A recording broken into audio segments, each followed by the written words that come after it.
Aujourd'hui, je vous propose de mener l'enquête sur l'un des chapitres les plus terribles et les plus effroyables de la Bible, la destruction de Sodome et Gomorrhe. D'après le texte de la Genèse, Dieu aurait décidé de châtier les habitants de ces villes de débauche en envoyant une pluie de feu et de soufre sur les deux cités. La destruction de Sodome et Gomorrhe est l'un des récits les plus édifiants de l'Ancien Testament. Mais ces deux villes ont-elles réellement existé? Et si tel est le cas, comment la science et l'archéologie expliquent-elles un destin aussi tragique?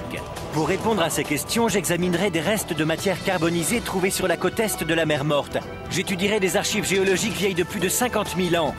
Cette couche correspond à un tremblement de terre? Puis j'essaierai de recréer une arme biblique de destruction massive. Ça pue!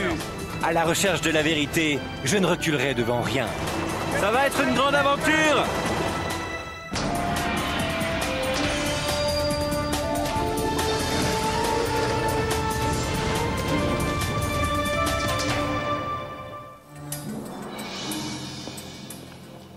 Bonjour, je m'appelle Josh Bernstein. Je me trouve sur le site archéologique le plus connu de Jordanie, Petra.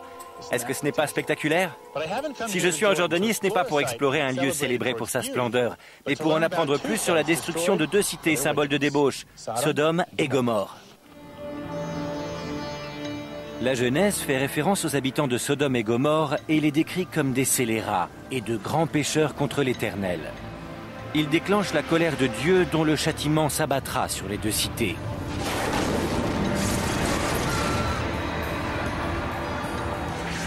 Un seul homme parvient à réchapper à la destruction de Sodome et Gomorrhe. Il s'agit de Lot, le neveu du patriarche Abraham. Dieu permet à Lot, à sa femme et à ses enfants de fuir la ville à une condition. Ils ne doivent jamais regarder en arrière.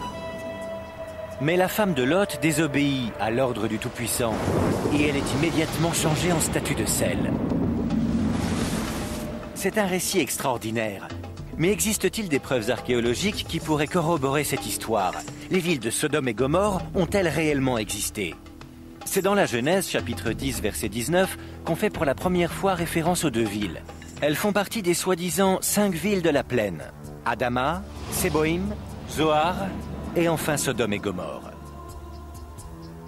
De nombreux spécialistes s'accordent pour dire que les 5 villes se situeraient ici, dans la vallée du Jourdain, sur les côtes de l'une des étendues d'eau les plus connues au monde, la mer Morte. Au cours des millénaires, l'eau de la mer Morte s'est évaporée plus rapidement qu'elle n'est venue la remplir. Au bout du compte, la mer est devenue si salée qu'aucune forme de vie n'a réussi à s'y développer, d'où son nom. Mais à ma grande surprise, certains des habitants lui attribuent un surnom bien différent, Bouhayat Lut, ce qui en arabe signifie la mer de Lot. À 400 mètres à peine au-dessous du niveau de la mer, c'est l'endroit le plus bas de la terre. C'est aussi l'endroit où, d'après de nombreux spécialistes, les villes de Sodome et Gomorrhe étaient bâties il y a bien longtemps. Certains pensent qu'elles se trouvaient sur la côte ouest, aujourd'hui l'État d'Israël. D'autres pensent qu'elles se situaient ici, sur la côte est, en Jordanie. Et un troisième groupe affirme que les villes auraient été englouties par les eaux mêmes de la mer Morte. Pour restreindre mes recherches, je contacte le chercheur jordanien Rami Khoury. Pendant des années, Rami a compilé les archives écrites de tous les sites archéologiques de Jordanie. Il me conduit à la réserve naturelle de Wadi Moujib pour que je puisse étudier un élément clé de l'histoire de Sodome et Gomorrhe, le témoignage palpable de la force de l'un des symboles les plus saisissants de la Bible, la femme de Lot. C'est un message. C'est un message moral qui est personnifié à travers des vestiges concrets. La voilà? Oui, c'est elle. Je peux m'approcher? Oui, allez-y. La femme de Lot, dominant la mer Morte, est en réalité une colonne de pierre incrustée de sel et sculptée par le vent et l'eau. Elle est impressionnante. Oui. D'une hauteur d'environ 6 mètres, c'est un symbole imposant. Mais un peu trop grand, cependant, pour être considéré comme autre chose qu'une sorte d'épouvantail biblique, nourri par les légendes locales. Si on oublie la légende et qu'on l'étudie d'un point de vue métaphorique, quel est le message? Le message qu'on peut tirer du texte biblique et qu'on retrouve tout au long de l'Ancien et du Nouveau Testament, c'est que le peuple doit obéir à Dieu, doit lui être fidèle et lui faire confiance. Dans le cas contraire, la punition est la mort, et c'est ainsi tout au long de la Bible. Ce serait donc une sorte de croque-mitaine qui leur dirait « Vous avez intérêt à obéir à votre Dieu si vous ne voulez pas finir en statue. » Oui, je pense. C'est la leçon à tirer de cette histoire et c'est la même dans de nombreux chapitres de la Bible. La question que l'on doit se poser est de quand date l'apparition de ces légendes? Quand est-ce que ces récits sont devenus partie intégrante des valeurs et de la mémoire collective? Rami m'explique que la Bible fut écrite quelques 1500 ans après les événements qui eurent lieu à Sodome et Gomorrhe. Il ajoute que les récits qui composent le livre de la Genèse ont d'abord été transmis par tradition orale durant des siècles avant d'être couchés sur papier. Ces histoires et ces récits sont basés sur des faits que l'on peut prouver dans la plupart des cas. Des faits géologiques, des faits géographiques, chronologiques et historiques. Alors Sodome et Gomorrhe auraient très bien pu exister. Je pense en effet que ces villes ont existé et qu'elles ont ensuite été détruites. Vous trouverez très certainement des sites où les indices archéologiques coïncident de façon précise avec des éléments décrits dans la Bible. Beaucoup voient dans la Bible la parole de Dieu, une parole indiscutable. Mais l'archéologie se base sur des preuves matérielles, et Rami m'annonce qu'il a encore de nombreuses choses à me montrer. Nous effectuons notre premier arrêt dans la petite ville de Madaba, à une 50aine de kilomètres au sud d'Amman, capitale de la Jordanie. Il m'emmène voir une très ancienne mosaïque qui pourrait contenir des indices quant à l'emplacement exact des 5 villes de la plaine. Madaba jouit d'une renommée mondiale grâce aux mosaïques qui recouvrent les dalles de pierre de certaines églises grecques byzantines. La base de l'église date de l'époque byzantine et le reste a été reconstruit au XIXe siècle. Lors de la construction de Saint-Georges, une église grecque orthodoxe, les ouvriers découvrirent une mosaïque datant du VIe siècle, incrustée dans le sol de ce lieu de culte. Et alors qu'ils reconstruisaient l'église, ils ont découvert cette extraordinaire mosaïque qui représente une carte de la Terre Sainte. Rami ajoute qu'il fallut plus de 11 000 heures de travail pour créer cette mosaïque de 84 mètres carrés et que le sol était composé à l'origine de plus de 2 300 000 petites tesselles de couleur. Qu'est-ce que ça veut dire? Si on se place ici, on aperçoit Jérusalem, la ville fortifiée de Jérusalem. D'accord. Ici, vous avez le Jourdain avec les poissons qui remontent le courant, et là, c'est la mer Morte avec les 2 embarcations. Chose étonnante, les villes représentées s'alignent étroitement avec leur emplacement actuel quand on superpose une carte du XXIe siècle. On retrouve Jérusalem, Jéricho et la forteresse jordanienne située à Kérak. La précision évidente de la carte trouvée à Madaba a convaincu Rami que les villes de la plaine, Sodome et Gomorrhe inclus, se trouvaient autrefois sur la rive jordanienne de la mer Morte. Sodome et Gomorrhe sont sur cette carte? Eh bien, pas exactement, mais venez, on va passer de l'autre côté et vous allez voir. Voilà ce que je voulais vous montrer. Bala Ki Zupa. Ouais. C'est Bala, appelé aussi Ségor ou Zohar. Ah oui, Zohar. Rami me montre une autre église à l'est de Zohar qui porte une inscription différente. Qu'est-ce que ça veut dire? To Agios El. À Saint L ou bien au très grand L. L. Lot. Ça se pourrait. On pense que ce L signifie Lot.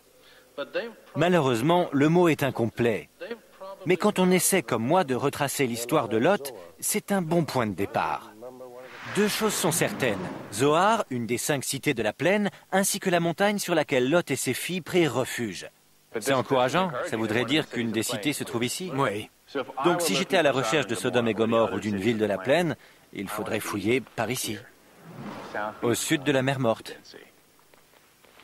Ça c'est cool. Parfait, c'est là que je vais. Je parcours le royaume de Jordanie à la recherche de Sodome et Gomorrhe, les villes jumelles qui, d'après la Bible, furent détruites par la main de Dieu, car jugées immorales.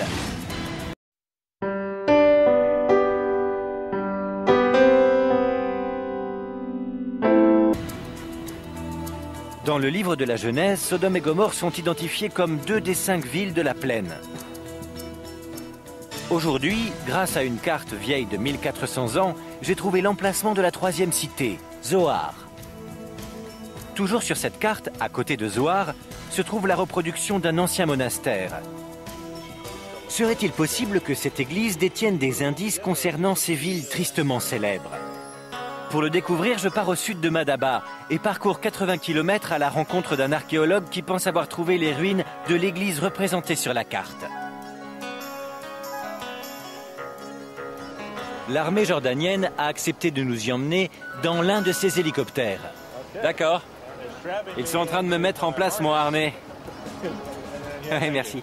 Même en hélicoptère, il faut boucler sa ceinture. C'est bon? Pas de souci. Mon compagnon de voyage est un archéologue qui travaille au British Museum, Konstantinos Politis.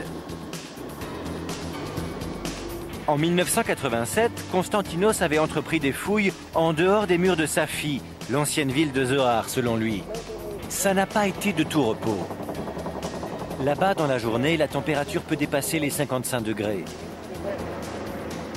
Après 8 longues années de fouilles, il réussit à mettre à jour les ruines de l'ancienne église que nous allons visiter. La voici. On va arriver juste au-dessus.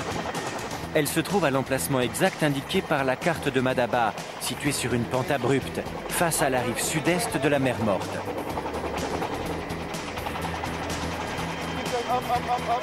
Je veux voir ça de plus près. Je sais, on va y descendre. Merci. Depuis l'hélico, nous avons une vue parfaite de l'ensemble du site. C'est tout simplement spectaculaire. Mais pourquoi construire une église dans un endroit si rocailleux et si difficilement accessible? L'hélicoptère ne peut pas se poser au sommet. Nous atterrissons au pied de la montagne, à environ 150 mètres du site archéologique. Merci. C'est parti! Pour atteindre l'ancien monastère, il faut d'abord monter une série d'escaliers en pierre, raides et en épingle à cheveux, taillés à même la montagne rocailleuse. Konstantinos m'explique que la mosaïque de Madaba l'intrigue depuis des années. Tout était déjà là? Oui. Quand vous avez commencé vos fouilles, ça ne ressemblait qu'à un vulgaire flanc de montagne. Tout à fait. Comme ceux que vous avez là. Tout était recouvert. Il n'y avait rien. La découverte de preuves solides de l'existence de l'église illustrée sur la mosaïque fut la première d'une longue série sur le site. Regardez ce sol. Oui, c'est une magnifique mosaïque, mais laissez-moi vous montrer quelque chose. Cette découverte importante, cette inscription-là. Konstantinos me montre une tablette très ancienne. La surface a souffert de l'érosion. Mais en versant un peu d'eau, les inscriptions apparaissent. On y voit mieux. C'est du grec. Il est écrit « Saint Lot, béni tes serviteurs ». La carte de Madaba faisait référence à ce site sous le nom de l'église de Sainte-Helle, la fin du mot toujours manquante. Konstantinos est persuadé que sa découverte est la preuve qu'il s'agissait en effet de l'église de Saint-Lot, un lieu dédié au neveu d'Abraham. Si on regarde ici, on remarque une magnifique inscription grecque. Elle parle de l'évêque et de l'abbé qui s'occupaient du monastère, mais plus important encore, c'est cette date ici, avril 605 après Jésus-Christ. Cet endroit a 1400 ans. Même si cela a l'air très vieux, ce n'est rien comparé à ce qu'il découvrit derrière une porte scellée à l'arrière de l'église. Konstantinos est convaincu que cette caverne est la raison pour laquelle le monastère fut construit dans une région si difficilement accessible. C'est l'entrée. On y va? Bien sûr. Je suis venu de loin pour voir ça.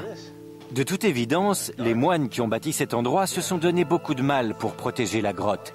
Et Konstantinos pense savoir pourquoi. Dans la Genèse, chapitre 19, verset 30, il est écrit que Lot et ses filles échappèrent à la destruction de Sodome et Gomorrhe en se réfugiant dans une grotte dans la montagne, près de Zohar. C'est sombre. Selon la théorie de Konstantinos, les moines pensaient qu'il s'agissait de la caverne en question. Alors c'est ici que finit le monastère et que commence la grotte. Ah oui, en effet. Nous avons creusé sous le sol de l'église chrétienne et on a trouvé ces murs qui ont presque 5000 ans. Regardez ces poteries. Nous avons trouvé des poteries qui indiquent qu'il s'agissait d'un lieu de sépulture ou d'une habitation. Elles datent de l'âge du bronze, c'est-à-dire d'il y a presque 5000 ans. Personne ne connaît, avec exactitude, l'année où furent détruites Sodome et Gomorrhe. D'après les estimations de certains spécialistes, la tragédie aurait eu lieu au début, voire au milieu de l'âge du bronze, entre 2500 et 1700 ans avant Jésus-Christ. Et les artefacts retrouvés sur les lieux prouvent que cette grotte fut occupée pratiquement à la même époque. Il fallait que je sache. Est-ce la grotte de Lot? Eh bien, les chrétiens ont l'air de le penser, car ils ont construit l'église juste au-dessus de cette grotte, une caverne naturelle. Mais ce n'est pas la seule. Si on observe le paysage, on peut voir que la montagne en est remplie. C'est vrai, il y a de nombreuses grottes dans la région. Pourquoi celle-là? C'est l'idée qui a été transmise par la tradition orale. Et quand les chrétiens sont arrivés, ils ont construit l'église sur ce qu'ils pensaient être la grotte occupée par Lot. C'est une question de croyance. C'est ce qu'ils pensaient. Mais il n'existe aucune preuve tangible. Pas un seul artefact qui confirme que la famille ait un jour habité dans cette caverne. Cependant, il existe un autre moyen de lever le voile sur l'histoire de Lot, de sa famille et de leur périple à travers les cités de la plaine.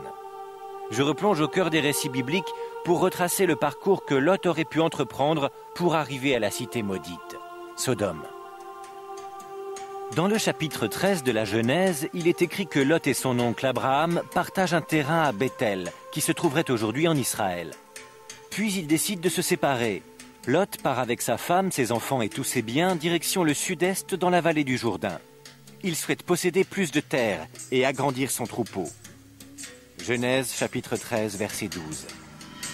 Et Lot s'établit dans les villes de la plaine et il dressa ses tentes jusqu'à Sodome. La question demeure, où se trouve Sodome? Pour retrouver la trace de Lot, je contacte des guides jordaniens qui connaissent bien la région. Selon eux, nous ne sommes plus très loin de l'endroit où Lot aurait pénétré en Jordanie, il y a 4000 ans de cela. À l'époque, ils auraient sûrement voyagé à Dodane. Mais ça, c'est bien plus amusant. Yallah! Certains chercheurs pensent que les chameaux furent introduits dans la vallée du Jourdain plusieurs siècles après l'époque à laquelle Lot vécut. Au-delà des chameaux, Lot serait très surpris de voir cette terre autrefois fertile transformée aujourd'hui en un vaste désert rocailleux. D'après le livre de la Genèse, cette région était autrefois accueillante et luxuriante, tel le jardin du Seigneur. Malgré ce magnifique paysage qui l'entourait, Lot aurait tout de même souffert du choc des cultures.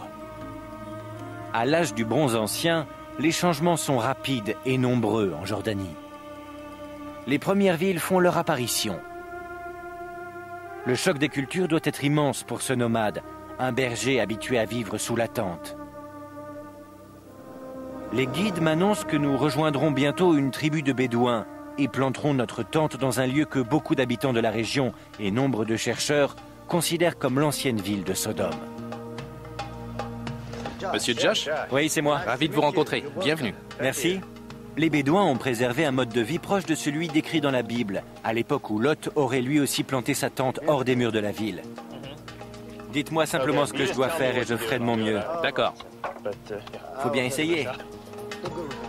Comme Lot, les Bédouins sont des bergers. Depuis des millénaires, ces nomades refusent le mode de vie urbain.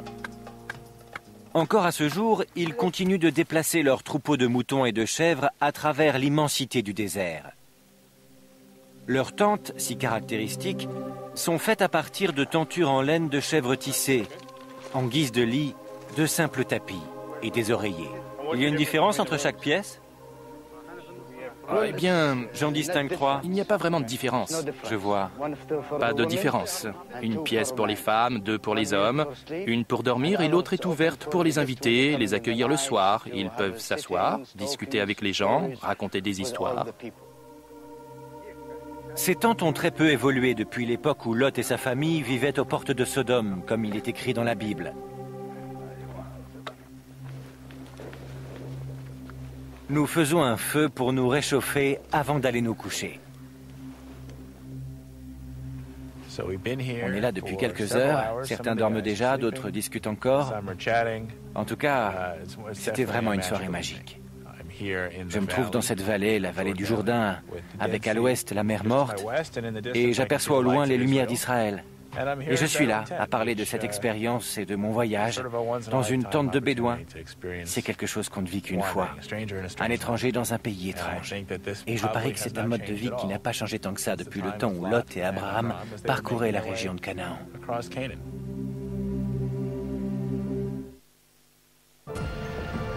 Je parcours la Jordanie à la recherche de preuves archéologiques qui pourraient faire la lumière sur l'un des chapitres les plus connus de la Bible, l'histoire de Sodome et Gomorrhe.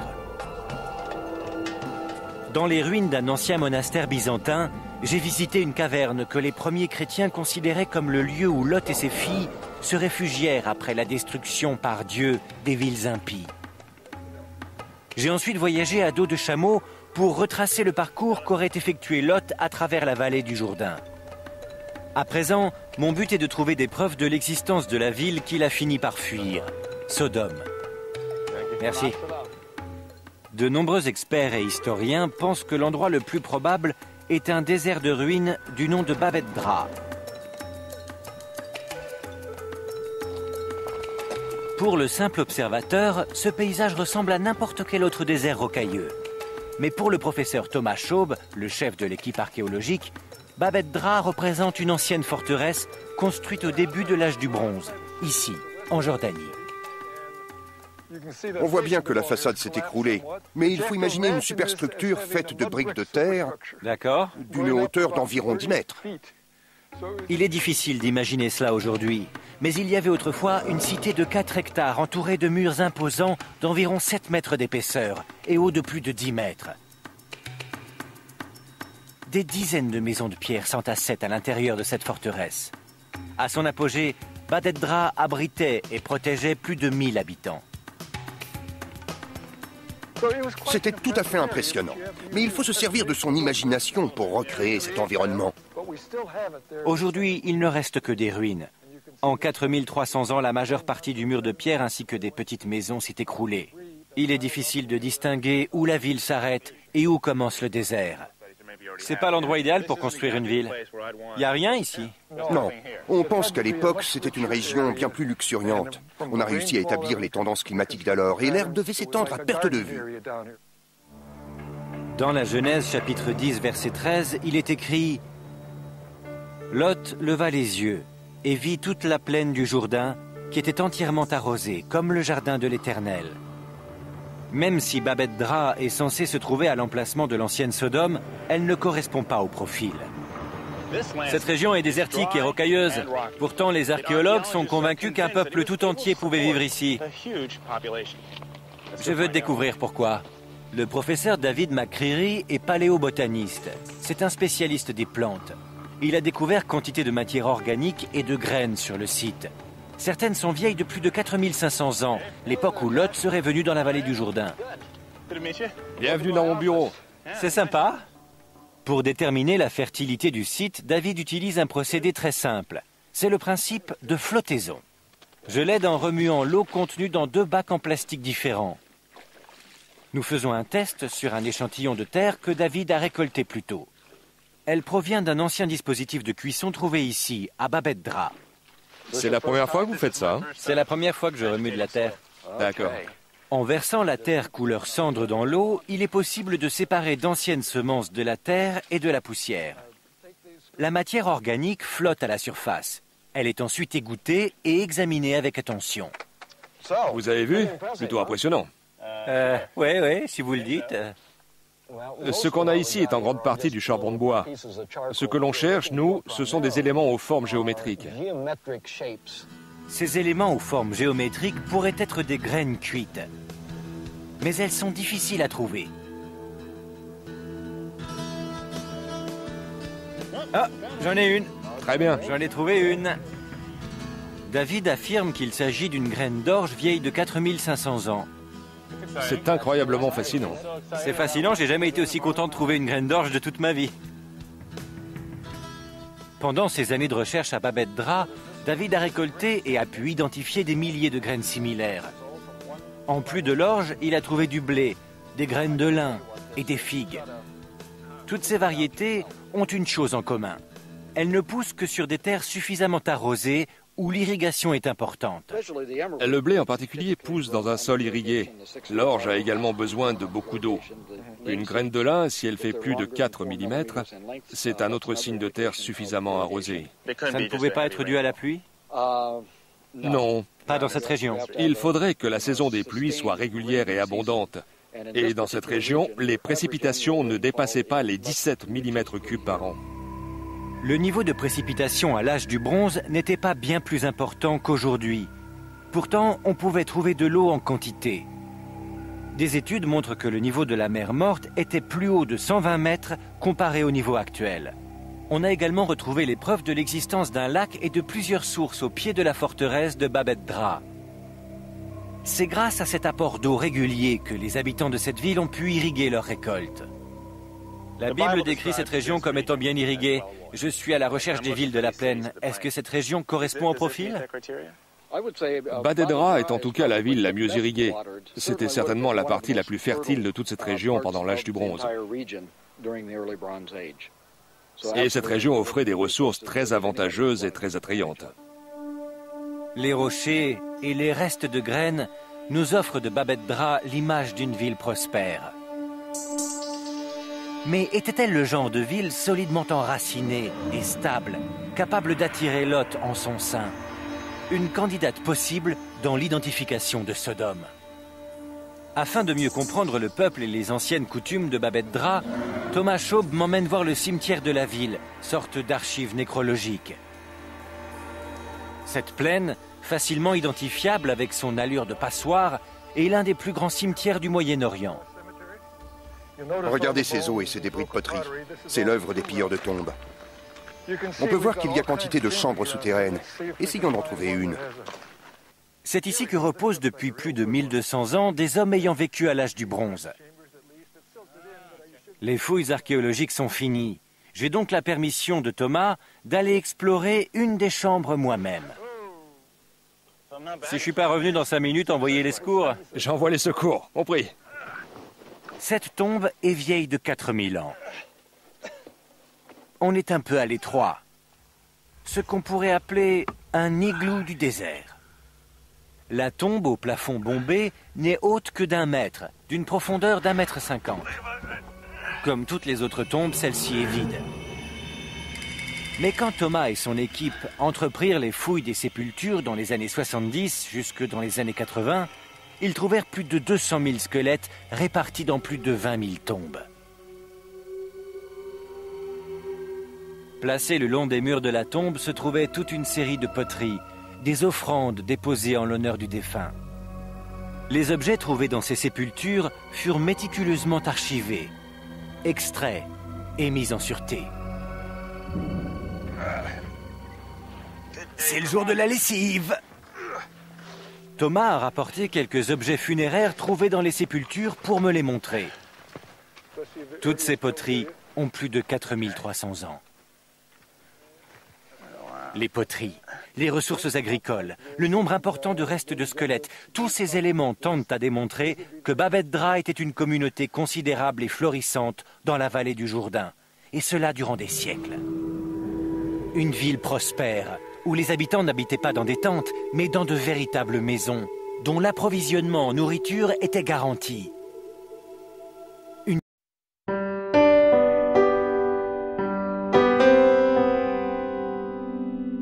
cité qui aurait très bien pu attirer Lot. Imaginons qu'on est à l'époque de Lot. S'il cherche un endroit où s'installer, et si on suppose que c'est une des villes de la plaine, c'est l'endroit idéal. Oui, en effet. Si Lot a voyagé pendant l'âge du bronze, il est sûrement venu ici. C'est la seule possibilité. Pour quelqu'un comme Lot, ou pour n'importe quel groupe de nomades à cette époque, ce serait le meilleur endroit où s'installer. C'est la seule possibilité. Dans cette région, c'était une ville dominante, la ville phare de l'époque, à partir du 3e millénaire. Mais c'est ici que les indices archéologiques de Bab ed-Dra et la légende biblique divergent. La chute de la ville n'aurait pas été aussi dramatique que ce qui est raconté dans la Genèse. Thomas m'explique en effet que la ville aurait été progressivement abandonnée sur une période de 100 ans, alors que la Bible raconte que les villes de Sodome et Gomorrhe prirent fin dans les flammes et la destruction. Il n'existe aucune trace d'un tel cataclysme à Bab ed-Dra. Si je veux trouver Sodome, je dois d'abord découvrir et prouver qu'un gigantesque incendie a bien eu lieu dans la région. Je retrace le parcours de Lot, neveu d'Abraham, grande figure biblique, à la recherche des 2 villes impies, Sodome et Gomorrhe. J'ai exploré les ruines d'un site datant du début de l'âge du bronze, identifié par certains comme la ville de Sodome, mentionnée dans la Bible. J'ai également visité un haut lieu de sépulture, l'un des plus grands cimetières du Moyen-Orient.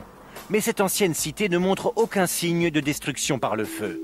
Et dans la Bible, la description des dernières heures de Sodome et Gomorrhe est aussi claire qu'apocalyptique.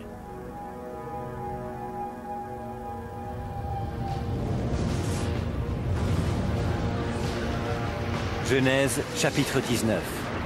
Alors, l'Éternel fit pleuvoir du ciel sur Sodome et sur Gomorrhe du soufre et du feu. Il détruisit ces villes, toute la plaine et tous les habitants des villes et les plantes de la terre. Il est question de puissance dévastatrice absolue, détruisant le territoire sur des kilomètres dans la plaine de la mer Morte. Aujourd'hui, beaucoup de spécialistes pensent qu'il ne s'agit en fait que de l'interprétation d'une catastrophe naturelle. Si la destruction de Sodome et Gomorrhe était si terrible que la Bible le décrit, ne devrait-il pas exister des preuves géologiques du phénomène? Pour le découvrir, je pars vers l'ouest et quitte la Jordanie pour l'État d'Israël, dans une ville appelée En-Gedi, à une 60aine de kilomètres de Babet-Dra.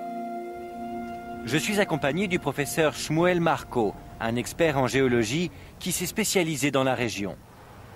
Il veut me montrer l'empreinte laissée par les tremblements de terre qui ont très souvent secoué la région. Tremblements de terre qui ont aussi eu lieu à l'époque d'Abraham et de Lot, voire même bien avant. Ensemble, nous allons examiner la paroi d'une falaise de calcaire blanc à la recherche d'indices dans la mémoire géologique. Des indices qui pourraient expliquer le cataclysme qui causa la perte de Sodome et Gomorrhe. Nous allons grimper par ici. Le matériel est prêt. C'est assez à pic par ici. Nous allons descendre cette falaise en rappel. Génial. D'accord. Après vous. Shmuel me dit qu'il y a eu 17 tremblements de terre enregistrés dans la région. Et cela rien que sur les 100 dernières années. La mer Salée se trouve juste au-dessus d'une gigantesque faille géologique. Cette déchirure de l'écorce terrestre s'étend du Liban jusqu'au Mozambique. Longue de 7800 km, cette ligne terrestre sépare les plaques tectoniques africaines et arabes. Si cette faille était active à l'époque de Sodome et Gomorrhe, un tremblement de terre pourrait-il être à l'origine de la destruction des deux villes? Quelle vue merveilleuse! On aperçoit la mer Morte. Au fond, nous avons les montagnes de Moab. Et là, nous marchons sur ce qui était un lac il y a très longtemps. Il a disparu à la fin de la dernière période glaciaire, il y a environ 15 000 ans. Une diminution dramatique de la nappe phréatique a entraîné un assèchement total du lac, ainsi qu'une élévation considérable de son lit. Aujourd'hui, il est donc entouré d'un ravin aride et rocailleux, haut de 45 mètres. L'idée est de descendre en rappel le long de la paroi rocheuse pour que Shmuel puisse me montrer les différentes couches de sédiments qui se déposaient à mesure que le lac se tarissait. Allez, c'est parti!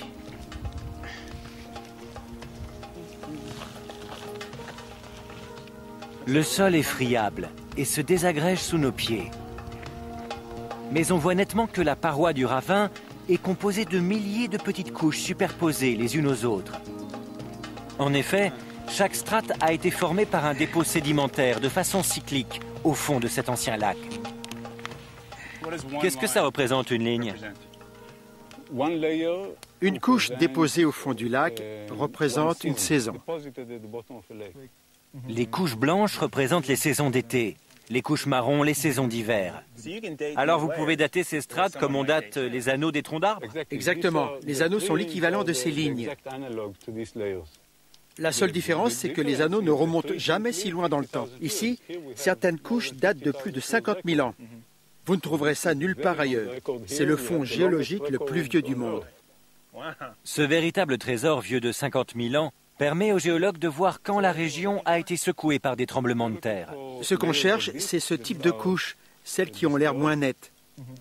Shmuel désigne une bande épaisse de sédiments qui a l'air différente des autres. Elle est plus grosse et plus fouillie. Les sédiments qui se sont accumulés jusque-là se trouvaient sous l'eau. Puis ensuite, il y a eu un tremblement de terre qui a remué cette couche de sédiments et tout a été mélangé de façon chaotique. Le tremblement de terre a perturbé la couche sédimentaire qui elle-même représentait plusieurs centaines d'années. D'après Shmuel, ce séisme aurait eu une magnitude de 6 sur l'échelle de Richter. Une puissance largement suffisante pour détruire une ville qui, comme Sodome ou Gomorrhe, était faite de pierres et de briques. Et d'après Shmuel, nous avons ici la preuve incontestable que c'est en effet ce qui s'est passé. Ça nous indique qu'il y a environ 4000 ans, un tremblement de terre a très probablement secoué la région. Il y a eu des séismes sur cette période de temps. Alors, dans le cas présent, les preuves géologiques confirment l'hypothèse selon laquelle Sodome et Gomorrhe ont été détruites. Absolument, oui, c'est plus que probable. C'est pas juste possible, c'est probable. C'est ce que je dirais.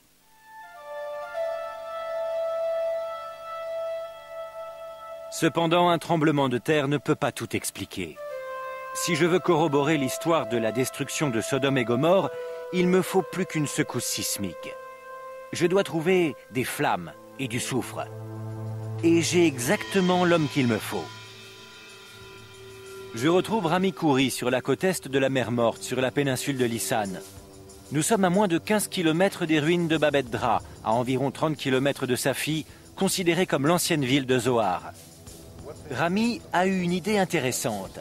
S'il a raison, cela nous permettra de faire le lien entre le texte de la Genèse et le sol que nous foulons, ici, sur la plaine de la mer Morte. Oui, tous les éléments décrits dans la Bible et dans l'histoire de Sodome et Gomorrhe, en ce qui concerne les ressources naturelles et géologiques, la nature du terrain, tout est encore là, ça n'a pas beaucoup changé. Rami sait qu'un des éléments à l'origine des phénomènes surnaturels décrits dans la Bible existe à l'état naturel, le soufre. À votre avis, c'est quoi? Je ne sais pas, on dirait de la craie. C'est du soufre, à l'état pur. Du soufre? Du soufre à l'état pur, d'une très grande qualité. Ça en a le goût, hein. Et on en trouve dans cette falaise? Pas seulement ici, on en trouve dans toute la région. Cet endroit en déborde. On va en ramasser encore un peu et je vais vous montrer un phénomène intéressant.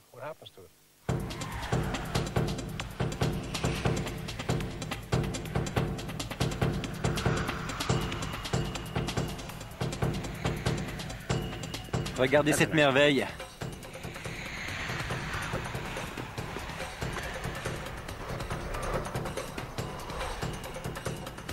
J'assure, hein. J'ignore ce que Rami projette de me montrer avec ce tas de soufre, mais il vaudrait mieux se dépêcher, la nuit commence à tomber. Prenez ça, je vais vous montrer. Vous savez ce qui se passe quand on met le feu à un tas de soufre? Eh bien, ça s'allume. Et ça s'enflamme. Oh, je vois ça. Oh la vache, ça pue. C'est bon, vous pouvez le reposer. Donc on a ici du soufre en flamme. Ça ne vous rappelle pas quelque chose? Le soufre a des propriétés incroyables. Oui, la plupart des gens ignorent que c'est un combustible. On trouve des références aux flammes et au soufre tout au long de la Bible. D'ailleurs, ils sont les instruments préférés du châtiment divin. Rami ajoute que le soufre était utilisé comme combustible dans la région de la mer Morte pendant des milliers d'années. Mais je n'ai toujours aucune preuve tangible que des boules de soufre en flammes soient un jour tombées du ciel. On a quand même expliqué un phénomène majeur décrit dans la Bible, et le plus étonnant, c'est que c'est la nature qui nous l'offre. Tout n'est qu'une question de point de vue. Ça confère encore plus de crédibilité à l'histoire de Sodome et Gomorrhe. Une chose est sûre, pour les habitants de la région, c'est tout à fait possible que ce soit à cause d'un phénomène naturel ou dû à une intervention divine. Alors quand on parle de flammes et de soufre, voici à quoi ça ressemble. Ça vous plairait de recevoir ça sur la tête? Sodome et Gomorrhe. Serait-il possible que l'histoire racontée dans la Bible soit vraie? En Israël et en Jordanie, j'ai observé les marques géologiques de tremblements de terre et j'ai vu de mes yeux du soufre en flammes. Oh la vache, ça pue! Mais les preuves archéologiques qui corroborent le récit de la destruction des deux cités sont bien plus difficiles à trouver. Aujourd'hui, pour la dernière étape de mon périple, je prends la route du sud vers un site archéologique appelé Numéra. Il s'agit d'une cité qui, à l'âge du bronze, était située dans la montagne et qui pourrait très bien être contemporaine d'Abraham et de Lot. Contrairement aux dernières ruines que j'ai visitées, celle de Babet Dra, cette ville a connu une fin dramatique et quasiment instantanée, autour de 2400 avant Jésus-Christ. Je retrouve l'archéologue Thomas Schaub pour en apprendre un peu plus sur le site qu'il a découvert en 1973 et pour voir s'il n'y a pas dans les indices archéologiques un élément qui pourrait relier Numéra aux villes de Sodome et Gomorrhe. Quand nous avons entamé les fouilles, nous avons découvert qu'il y avait ici une paroi et une magnifique tour. Mais ce n'est pas la seule chose que nous ayons trouvée. Je peux vous montrer l'endroit précis. Ici, directement sur le sol, nous avons découvert 2 squelettes. L'un avec une pierre sur le crâne. De toute évidence, il a été tué dans l'effondrement de la tour. Des cadavres? Des corps, 2 squelettes allongés presque l'un à côté de l'autre. Comme ça? C'est ça. Allongés, les pieds dans cette direction. Très certainement tués sur le coup quand la tour s'est effondrée sur eux. La tête écrasée? Par les pierres qui tombaient de la tour. Sur cette photo, on aperçoit les 2 squelettes datant de l'âge du bronze, enfouis sous les décombres de la tour. Une pierre a fracassé le crâne d'un des hommes. Un terrible événement a dû se produire pour que les 2 cadavres soient abandonnés sans sépulture. Thomas pense qu'un tremblement de terre est à l'origine de la chute de la tour il y a 4400 ans. Cette région est une zone tectonique encore très active. Nous avons enregistré 17 tremblements de terre rien que sur le siècle dernier. Et un séisme aurait pu causer tout ça? C'est possible. Nous n'en sommes pas sûrs à 100%. C'est une éventualité.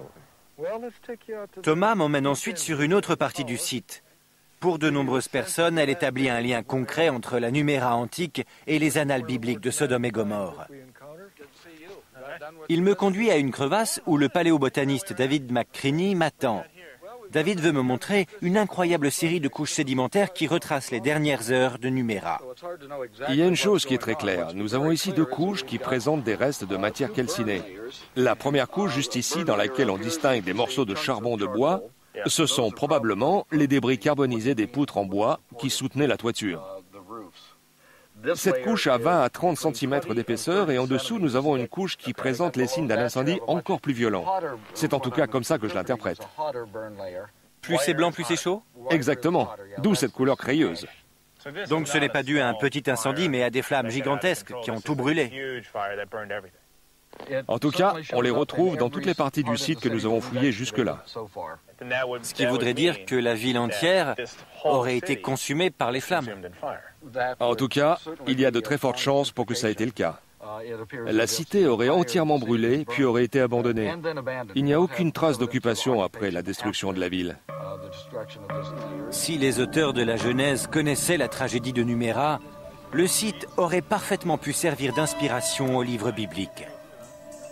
Nous aurions donc affaire à une cité datant de l'âge du bronze, littéralement réduite en cendres le long des côtes de la mer Morte et contemporaine de Lot. Si on prend en compte l'endroit où on se trouve, la mer Morte, les histoires décrites dans la Bible, le fait qu'il y avait autrefois une cité qui fut totalement réduite en cendres, est-ce qu'on peut établir un lien quelconque avec les villes de Sodome et Gomorrhe? Oui, ce n'est pas impossible. D'un point de vue archéologique, encore une fois, nous devons nous limiter aux preuves. Et nous pouvons seulement dire qu'il y a eu une terrible catastrophe, que le feu a réduit toute la ville en cendres. Et les indices suggèrent que la population n'est pas retournée vivre dans cet endroit par la suite. Les causes mêmes de cette destruction, pour les archéologues, restent encore très floues. Nous n'avons pas trouvé d'éléments qui permettraient de dire avec certitude si elle a été provoquée par l'homme ou par une catastrophe naturelle. Ce que l'on peut affirmer, c'est qu'il y a eu un gigantesque incendie, qu'il a détruit la ville et que la population n'est jamais revenue. Nous ne saurons peut-être jamais si les récits bibliques relatant la destruction de Sodome et Gomorrhe étaient oui ou non l'interprétation d'un phénomène naturel. Mais une chose est sûre, les villes de la plaine étaient souvent confrontées aux tremblements de terre. Cette région était également riche en matière organique combustible, à savoir le soufre. On ne doit pas écarter l'hypothèse selon laquelle cette ville carbonisée ait pu être l'une des villes impies. Si un jour les archéologues parviennent à démontrer avec certitude que Lot a bien habité dans la plaine de la mer Morte au début de l'âge du bronze, le mystère qui plane sur l'emplacement exact de Sodome et Gomorrhe pourra enfin être levé.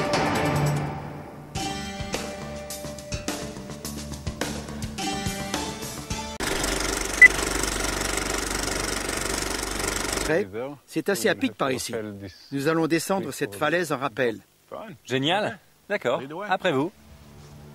Shmuel me dit qu'il y a eu 17 tremblements de terre enregistrés dans la région, et cela rien que sur les 100 dernières années. La mer Salée se trouve juste au-dessus d'une gigantesque faille géologique. Cette déchirure de l'écorce terrestre s'étend du Liban jusqu'au Mozambique.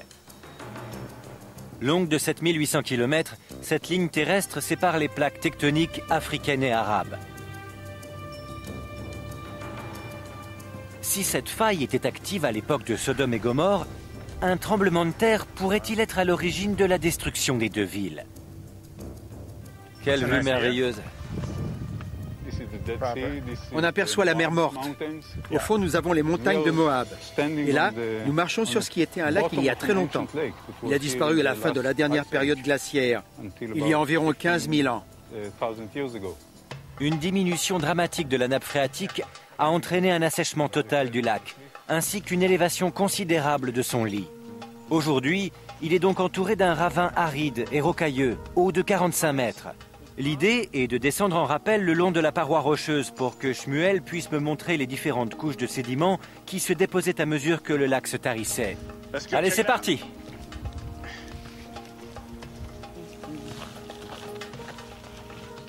Le sol est friable et se désagrège sous nos pieds.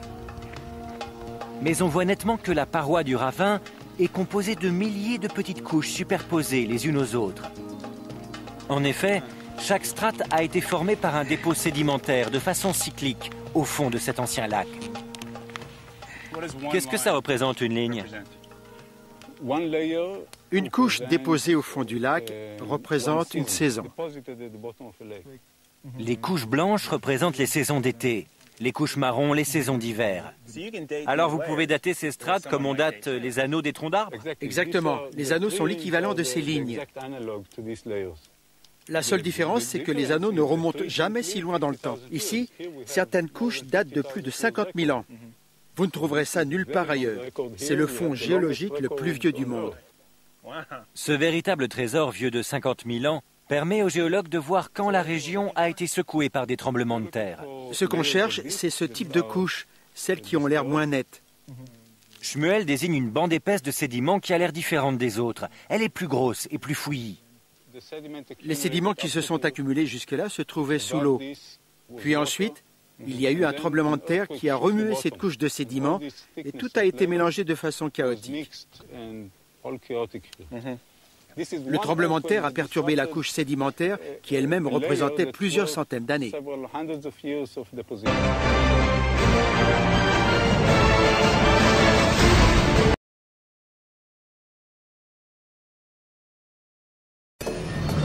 Aujourd'hui, je vous propose de mener l'enquête sur l'un des chapitres les plus terribles et les plus effroyables de la Bible, la destruction de Sodome et Gomorrhe.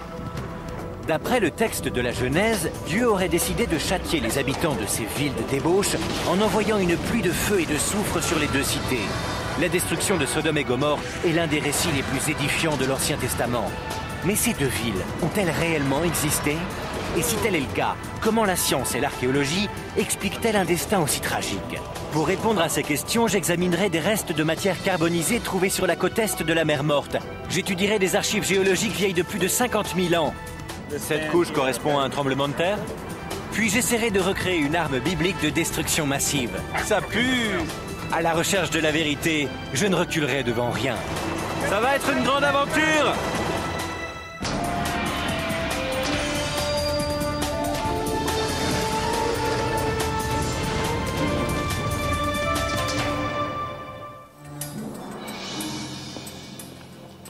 Bonjour, je m'appelle Josh Bernstein. Je me trouve sur le site archéologique le plus connu de Jordanie, Petra. Est-ce que ce n'est pas spectaculaire?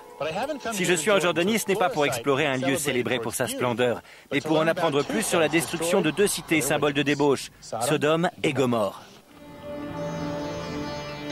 La Genèse fait référence aux habitants de Sodome et Gomorrhe et les décrit comme des scélérats et de grands pécheurs contre l'Éternel. Il déclenche la colère de Dieu dont le châtiment s'abattra sur les deux cités.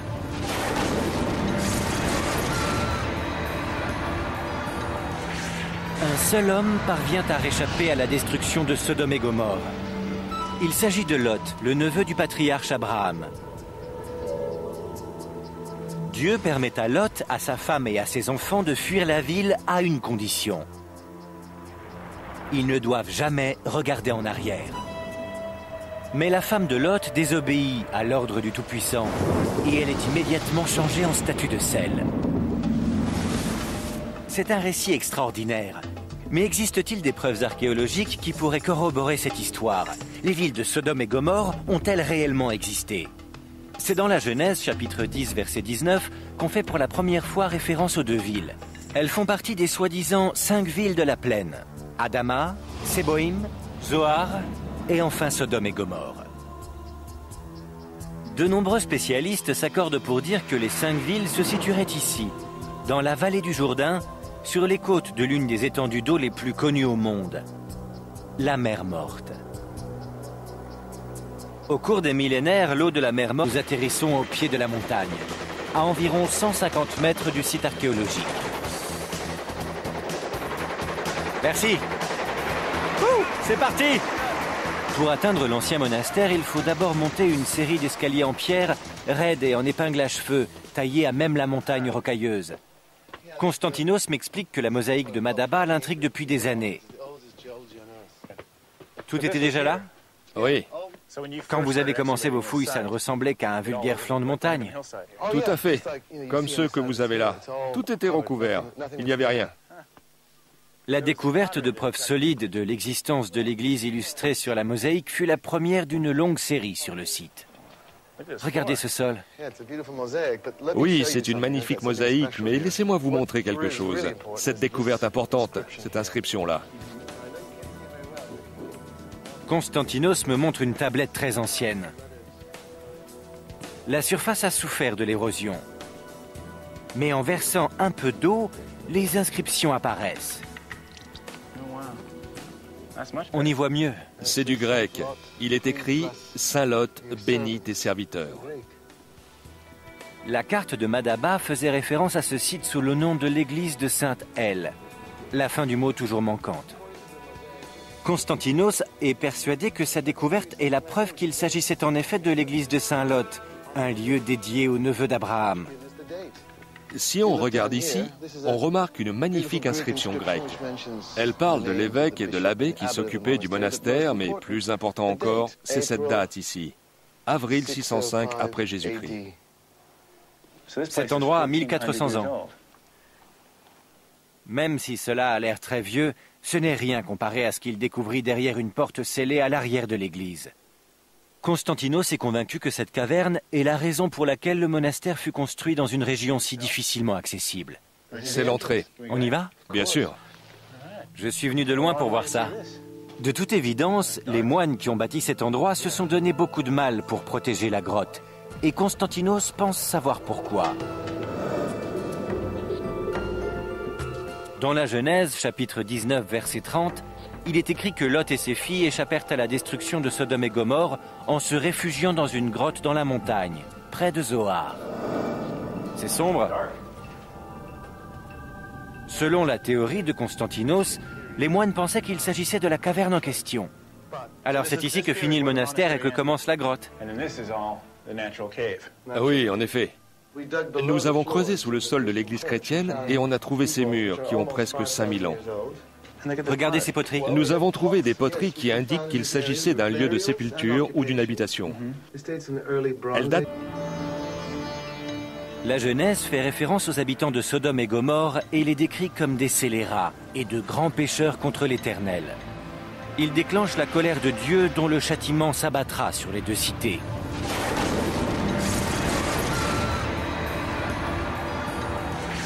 Un seul homme parvient à réchapper à la destruction de Sodome et Gomorrhe. Il s'agit de Lot, le neveu du patriarche Abraham. Dieu permet à Lot, à sa femme et à ses enfants de fuir la ville à une condition. Ils ne doivent jamais regarder en arrière. Mais la femme de Lot désobéit à l'ordre du Tout-Puissant et elle est immédiatement changée en statue de sel. C'est un récit extraordinaire. Mais existe-t-il des preuves archéologiques qui pourraient corroborer cette histoire? Les villes de Sodome et Gomorrhe ont-elles réellement existé? C'est dans la Genèse, chapitre 10, verset 19, qu'on fait pour la première fois référence aux 2 villes. Elles font partie des soi-disant 5 villes de la plaine. Adama, Séboïm, Zoar et enfin Sodome et Gomorrhe. De nombreux spécialistes s'accordent pour dire que les 5 villes se situeraient ici, dans la vallée du Jourdain, sur les côtes de l'une des étendues d'eau les plus connues au monde, la mer Morte. Au cours des millénaires, l'eau de la mer Morte s'est évaporée plus rapidement qu'elle n'est venue la remplir. Au bout du compte, la mer est devenue si salée qu'aucune forme de vie n'a réussi à s'y développer, d'où son nom. Mais à ma grande surprise, certains des habitants lui attribuent un surnom bien différent, Bouhayat Lut, ce qui en arabe signifie la mer de Lot. À 400 mètres à peine au-dessous du niveau de la mer, c'est l'endroit le plus bas de la terre. C'est aussi l'endroit où, d'après de nombreux spécialistes, les villes de Sodome et Gomorrhe étaient bâties il y a bien longtemps. Certains pensent qu'elles se trouvaient sur la côte ouest, aujourd'hui l'État d'Israël. D'autres pensent qu'elles se situaient ici, sur la côte est, en Jordanie. Et un troisième groupe affirme que les villes auraient été englouties par les eaux mêmes de la mer Morte. Pour restreindre mes recherches, je contacte le chercheur jordanien Rami Khoury. Pendant des années, Rami a compilé les archives écrites de tous les sites archéologiques de Jordanie. Il me conduit à la réserve naturelle de Wadi Moujib pour que je puisse étudier un élément clé de l'histoire de Sodome et Gomorrhe, le témoignage palpable de la force de l'un des symboles les plus saisissants de la Bible, la femme de Lot. C'est un message. C'est un message moral qui est personnifié à travers des vestiges concrets. La voilà? Oui, c'est elle. Je peux m'approcher? Oui, allez-y. La femme de Lot, dominant la mer Morte, est en réalité une colonne de pierre incrustée de sel et sculptée par le vent et l'eau. Et pour voir s'il n'y a pas dans les indices archéologiques un élément qui pourrait relier Numéra aux villes de Sodome et Gomorrhe. Quand nous avons entamé les fouilles, nous avons découvert qu'il y avait ici une paroi et une magnifique tour. Mais ce n'est pas la seule chose que nous ayons trouvée. Je peux vous montrer l'endroit précis. Ici, directement sur le sol, nous avons découvert 2 squelettes. L'un avec une pierre sur le crâne. De toute évidence, il a été tué dans l'effondrement de la tour. Des cadavres? Des corps, 2 squelettes allongés presque l'un à côté de l'autre. Comme ça? C'est ça. Allongés, les pieds dans cette direction. Très certainement tués sur le cou quand la tour s'est effondrée sur eux. La tête écrasée? Par les pierres qui tombaient de la tour. Sur cette photo, on aperçoit les 2 squelettes datant de l'âge du bronze, enfouis sous les décombres de la tour. Une pierre a fracassé le crâne d'un des hommes. Un terrible événement a dû se produire pour que les 2 cadavres soient abandonnés sans sépulture. Thomas pense qu'un tremblement de terre est à l'origine de la chute de la tour il y a 4400 ans. Cette région est une zone tectonique encore très active. Nous avons enregistré 17 tremblements de terre rien que sur le siècle dernier. Et un séisme aurait pu causer tout ça? C'est possible. Nous n'en sommes pas sûrs à 100%. C'est une éventualité. Thomas m'emmène ensuite sur une autre partie du site. Pour de nombreuses personnes, elle établit un lien concret entre la Numéra antique et les annales bibliques de Sodome et Gomorrhe. Il me conduit à une crevasse où le paléobotaniste David McCreaney m'attend. David veut me montrer une incroyable série de couches sédimentaires qui retracent les dernières heures de Numéra. Il y a une chose qui est très claire. Nous avons ici 2 couches qui présentent des restes de matière calcinée. La première couche, juste ici, dans laquelle on distingue des morceaux de charbon de bois, ce sont probablement les débris carbonisés des poutres en bois qui soutenaient la toiture. Cette couche a 20 à 30 cm d'épaisseur et en dessous, nous avons une couche qui présente les signes d'un incendie encore plus violent. C'est en tout cas comme ça que je l'interprète. Plus c'est blanc, plus c'est chaud? Exactement, d'où cette couleur crayeuse. Donc ce n'est pas dû à un petit incendie, mais à des flammes gigantesques qui ont tout brûlé. En tout cas, on les retrouve dans toutes les parties du site que nous avons fouillées jusque-là. Ce qui voudrait dire que la ville entière aurait été consumée par les flammes. En tout cas, il y a de très fortes chances pour que ça ait été le cas. La cité aurait entièrement brûlé, puis aurait été abandonnée. Il n'y a aucune trace d'occupation après la destruction de la ville. Si les auteurs de la Genèse connaissaient la tragédie de Numéra, le site aurait parfaitement pu servir d'inspiration au livre biblique.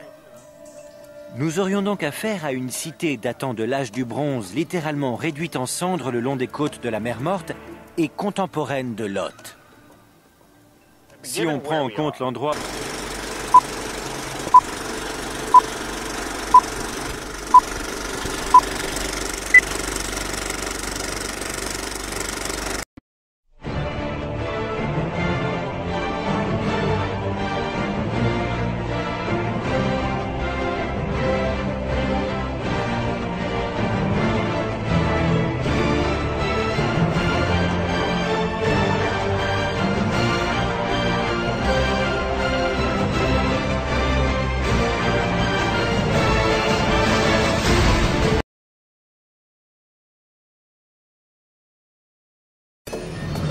Aujourd'hui, je vous propose de mener l'enquête sur l'un des chapitres les plus terribles et les plus effroyables de la Bible, la destruction de Sodome et Gomorrhe.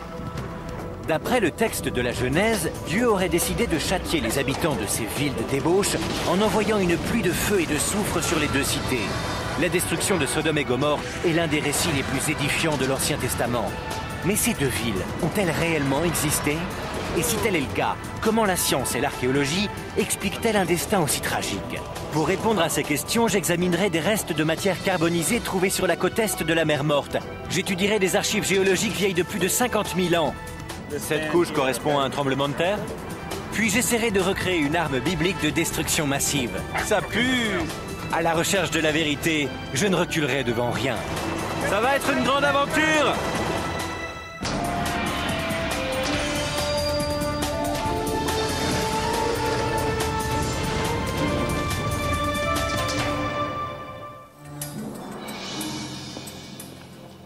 Bonjour, je m'appelle Josh Bernstein. Je me trouve sur le site archéologique le plus connu de Jordanie, Petra. Est-ce que ce n'est pas spectaculaire? Si je suis en Jordanie, ce n'est pas pour explorer un lieu célébré pour sa splendeur, mais pour en apprendre plus sur la destruction de deux cités symboles de débauche, Sodome et Gomorrhe. La Genèse fait référence aux habitants de Sodome et Gomorrhe et les décrit comme des scélérats et de grands pécheurs contre l'Éternel. Il déclenche la colère de Dieu dont le châtiment s'abattra sur les deux cités.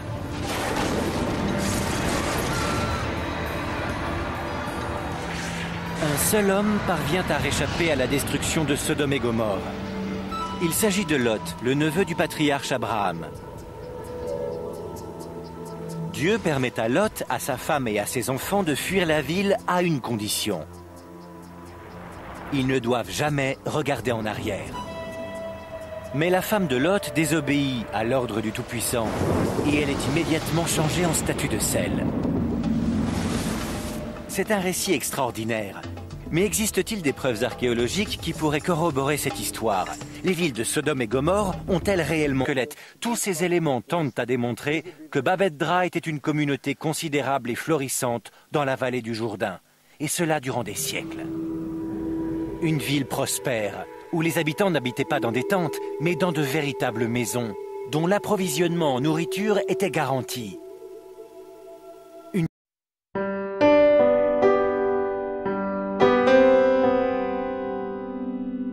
cité qui aurait très bien pu attirer Lot. Imaginons qu'on est à l'époque de Lot. S'il cherche un endroit où s'installer, et si on suppose que c'est une des villes de la plaine, c'est l'endroit idéal. Oui, en effet. Si Lot a voyagé pendant l'âge du bronze, il est sûrement venu ici. C'est la seule possibilité. Pour quelqu'un comme Lot ou pour n'importe quel groupe de nomades à cette époque, ce serait le meilleur endroit où s'installer. C'est la seule possibilité. Dans cette région, c'était une ville dominante, la ville phare de l'époque, à partir du 3e millénaire. Mais c'est ici que les indices archéologiques de Babet-Dra et la légende biblique divergent. La chute de la ville n'aurait pas été aussi dramatique que ce qui est raconté dans la Genèse. Thomas m'explique en effet que la ville aurait été progressivement abandonnée sur une période de 100 ans, alors que la Bible raconte que les villes de Sodome et Gomorrhe prirent fin dans les flammes et la destruction. Il n'existe aucune trace d'un tel cataclysme à Babet-Dra. Si je veux trouver Sodome, je dois d'abord découvrir et prouver qu'un gigantesque incendie a bien eu lieu dans la région. Je retrace le parcours de Lot, neveu d'Abraham, grande figure biblique, à la recherche des deux villes impies, Sodome et Gomorrhe. J'ai exploré les ruines d'un site datant du début de l'âge du bronze, identifié par certains comme la ville de Sodome, mentionnée dans la Bible. J'ai également visité un haut lieu de sépulture, l'un des plus grands cimetières du Moyen-Orient. Mais cette ancienne cité ne montre aucun signe de destruction par le feu. Et dans la Bible, la description des dernières heures de Sodome et Gomorrhe est aussi claire qu'apocalyptique.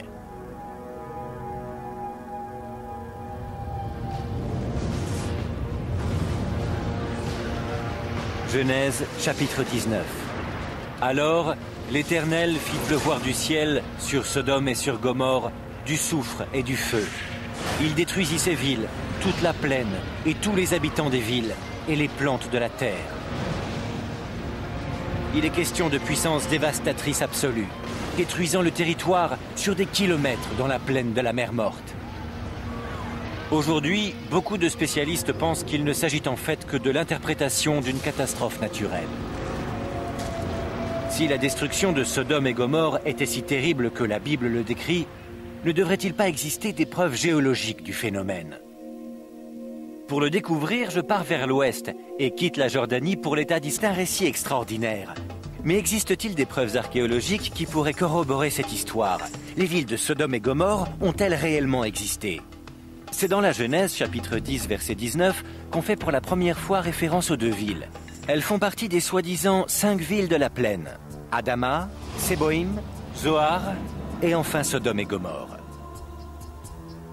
De nombreux spécialistes s'accordent pour dire que les 5 villes se situeraient ici, dans la vallée du Jourdain, sur les côtes de l'une des étendues d'eau les plus connues au monde, la mer Morte. Au cours des millénaires, l'eau de la mer Morte s'est évaporée plus rapidement qu'elle n'est venue la remplir. Au bout du compte, la mer est devenue si salée qu'aucune forme de vie n'a réussi à s'y développer, d'où son nom. Mais à ma grande surprise, certains des habitants lui attribuent un surnom bien différent, Bouhayat Lut, ce qui en arabe signifie la mer de Lot. À 400 mètres à peine au-dessous du niveau de la mer, c'est l'endroit le plus bas de la terre. C'est aussi l'endroit où, d'après de nombreux spécialistes, les villes de Sodome et Gomorrhe étaient bâties il y a bien longtemps. Certains pensent qu'elles se trouvaient sur la côte ouest, aujourd'hui l'État d'Israël. D'autres pensent qu'elles se situaient ici, sur la côte est, en Jordanie. Et un troisième groupe affirme que les villes auraient été englouties par les eaux mêmes de la mer Morte. Pour restreindre mes recherches, je contacte le chercheur jordanien Rami Khoury. Pendant des années, Rami a compilé les archives écrites de tous les sites archéologiques de Jordanie. Il me conduit à la réserve naturelle de Wadi Moujib pour que je puisse étudier un élément clé de l'histoire de Sodome et Gomorrhe, le témoignage palpable de la force de l'un des symboles les plus saisissants de la Bible, la femme de Lot. C'est un message. C'est un message moral qui est personnifié à travers des vestiges concrets. La voilà? Oui, c'est elle. Je peux m'approcher? Oui, allez-y. La femme de Lot, dominant la mer Morte, est en réalité une colonne de pierre incrustée de sel et sculptée par le vent et l'eau. Elle est impressionnante. Oui. D'une hauteur d'environ 6 mètres, c'est un symbole imposant. Mais un peu trop grand, cependant, pour être considéré comme autre chose qu'une sorte d'épouvantail biblique, nourri par les légendes locales. Si on oublie la légende et qu'on l'étudie d'un point de vue métaphorique, quel est le message? Le message qu'on peut tirer du texte biblique et qu'on retrouve tout au long de l'Ancien et du Nouveau Testament, c'est que le peuple doit obéir à Dieu, doit lui être fidèle et lui faire confiance. Dans le cas contraire, la punition est la mort, et c'est ainsi tout au long de la Bible. Ce serait donc une sorte de croque-mitaine qui leur dirait « Vous avez intérêt à obéir à votre Dieu si vous ne voulez pas finir en statue ». Oui, je pense. C'est la leçon à tirer de cette histoire et c'est la même dans de nombreux chapitres de la Bible. La question que l'on doit se poser est de quand date l'apparition? La tête écrasée. Par les pierres qui tombaient de la tour. Sur cette photo, on aperçoit les 2 squelettes datant de l'âge du bronze, enfouis sous les décombres de la tour. Une pierre a fracassé le crâne d'un des hommes. Un terrible événement a dû se produire pour que les 2 cadavres soient abandonnés sans sépulture. Thomas pense qu'un tremblement de terre est à l'origine de la chute de la tour il y a 4400 ans. Cette région est une zone tectonique encore très active. Nous avons enregistré 17 tremblements de terre rien que sur le siècle dernier. Et un séisme aurait pu causer tout ça? C'est possible. Nous n'en sommes pas sûrs à 100%. C'est une éventualité. Thomas m'emmène ensuite sur une autre partie du site. Pour de nombreuses personnes, elle établit un lien concret entre la numéra antique et les annales bibliques de Sodome et Gomorrhe. Il me conduit à une crevasse où le paléobotaniste David McCreaney m'attend. David veut me montrer une incroyable série de couches sédimentaires qui retracent les dernières heures de numéra. Il y a une chose qui est très claire. Nous avons ici 2 couches qui présentent des restes de matière calcinée. La première couche, juste ici, dans laquelle on distingue des morceaux de charbon de bois, ce sont probablement les débris carbonisés des poutres en bois qui soutenaient la toiture. Cette couche a 20 à 30 cm d'épaisseur et en dessous, nous avons une couche qui présente les signes d'un incendie encore plus violent. C'est en tout cas comme ça que je l'interprète. Plus c'est blanc, plus c'est chaud? Exactement, d'où cette couleur crayeuse. Donc ce n'est pas dû à un petit incendie, mais à des flammes gigantesques qui ont tout brûlé. En tout cas, on les retrouve dans toutes les parties du site que nous avons fouillées jusque-là. Ce qui voudrait dire que la ville entière aurait été consumée par les flammes. En tout cas, il y a de très fortes chances pour que ça ait été le cas. La cité aurait entièrement brûlé, puis aurait été abandonnée. Il n'y a aucune trace d'occupation après la destruction de la ville. Si les auteurs de la Genèse connaissaient la tragédie de Numéra, le site aurait parfaitement pu servir d'inspiration au livre biblique. Nous aurions donc affaire à une cité datant de l'âge du bronze, littéralement réduite en cendres le long des côtes de la mer Morte et contemporaine de Lot. Si on prend en compte l'endroit où on se trouve, la mer Morte, les histoires décrites dans la Bible, le fait qu'il y avait autrefois une cité qui fut totalement réduite en cendres, est-ce qu'on peut établir un lien quelconque avec les villes de Sodome et Gomorrhe? Oui, ce n'est pas impossible. D'un point de vue archéologique, encore une fois, nous devons nous limiter aux preuves. Et nous pouvons seulement dire qu'il y a eu une terrible catastrophe, que le feu a réduit toute la ville en cendres. Et les indices suggèrent que la population n'est pas retournée vivre dans cet endroit par la suite. Les causes même de cette destruction, pour les archéologues, restent encore très floues. Nous n'avons pas trouvé d'éléments qui permettent... Et Gomorrhe inclus, se trouvaient autrefois sur la rive jordanienne de la mer Morte. Sodome et Gomorrhe sont sur cette carte? Eh bien, pas exactement, mais venez, on va passer de l'autre côté et vous allez voir. Voilà ce que je voulais vous montrer. Bala Ki Zupa. Ouais. C'est Bala, appelé aussi Ségor ou Zoar. Ah oui, Zoar. Rami me montre une autre église à l'est de Zoar qui porte une inscription différente. Qu'est-ce que ça veut dire? To Agios L. À Saint L ou bien au très grand L. L. Lot, ça se pourrait. On pense que ce L signifie Lot. Malheureusement, le mot est incomplet. Mais quand on essaie, comme moi, de retracer l'histoire de Lot, c'est un bon point de départ. Deux choses sont certaines. Zoar, une des 5 cités de la plaine, ainsi que la montagne sur laquelle Lot et ses filles prirent refuge. C'est encourageant. Ça voudrait dire qu'une des cités se trouve ici? Oui. Donc si j'étais à la recherche de Sodome et Gomorrhe ou d'une ville de la plaine, il faudrait fouiller par ici, au sud de la mer Morte.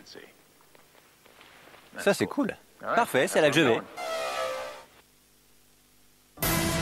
Je parcours le royaume de Jordanie à la recherche de Sodome et Gomorrhe, les villes jumelles qui, d'après la Bible, furent détruites par la main de Dieu, car jugées immorales.